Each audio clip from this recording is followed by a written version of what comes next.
যুব মোর্চার উদ্যোগে যুব যাত্রা র্যালিটি তেলিয়ামুড়া মহকুমার অন্তর্গত 3টি বিধানসভা কেন্দ্র পরিক্রমা করার পর ধর্মনগরের উদ্দেশ্যে রওনা হয় শনিবার এবং মূলত নেশামুক্ত ত্রিপুরা গড়ার স্বপ্নকে বাস্তবায়িত করার লক্ষ্যে যুব মোর্চার এই উদ্যোগ। যুব মোর্চার উদ্যোগে আয়োজিত নম যুব যাত্রা বাইক র্যালিটি শনিবার তেলিয়ামুড়া মহকুমার 3টি বিধানসভা কেন্দ্র পরিক্রমার পর ধর্মনগরের উদ্দেশ্যে যাত্রা করে এবং উলুধ্বনির মাধ্যমে এই যাত্রাটি শুরু হয় এবং এই দিনের এই বাইক র্যালিতে অংশগ্রহণ করেন রাজ্য যুব মোর্চার সভাপতি সুশান্ত দেব, মন্ত্রী বিকাশ দেববর্মা, কৃষ্ণপুর মণ্ডলের যুব মোর্চার সভাপতি নির্মল দেবনাথ, কল্যাণপুর প্রমোদনগর কেন্দ্রের বিধায়ক পিনাকি দাস চৌধুরী, বিজেপি তেলিয়ামুড়া মণ্ডলের যুব মোর্চার কার্যকর্তারা স্বাগত জানায় র্যালিটিকে।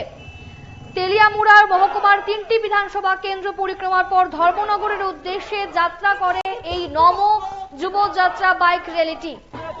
তেলিয়ামুড়া পেরিয়ে নম যুব যাত্রা রওনা হয় ধর্মনগরের দিকে এবং এদিন এই বাইক র্যালিতে অংশগ্রহণ করলেন রাজ্য যুব মোর্চার সভাপতি সুশান্ত দেব, মন্ত্রী বিকাশ দেববর্মা, কৃষ্ণপুর মণ্ডলের যুব মোর্চার সভাপতি নির্মল দেবনাথ সহ আরো অন্যান্যরা। আমরা শুনবো সুশান্ত দেব কি বলছেন।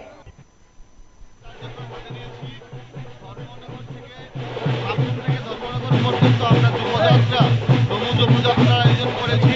এই যুবযাত্রার মাধ্যমে এই রাজ্যের সমস্ত অংশের যুবক যুবতী ভাই বোনদেরকে এক সূত্রে গাঁথার জন্য, নেশামুক্ত ত্রিপুরা করার জন্য এবং আমাদের সরকারের উন্নয়নমূলক কাজগুলোকে প্রত্যেকটা অংশের মানুষের কাছে পৌঁছে দেওয়ার জন্য আমাদের এই কার্যক্রম আমরা ব্যাপক উৎসাহ উদ্দীপনা দেখতে পাচ্ছি। আমরা এখন এখানে কৃষ্ণপুর মণ্ডলে কৃষ্ণপুর বিধানসভায় উপস্থিত হয়েছি। আমাদের মন্ত্রী মহোদয় আছেন, প্রচুর সংখ্যক কার্যকর্তা আমাদেরকে অভ্যর্থনা দিচ্ছেন এবং এই যুবযাত্রা একটা ঐতিহাসিক রূপ নেবে এই রাজ্যে এবং সফল যুবযাত্রা হবে।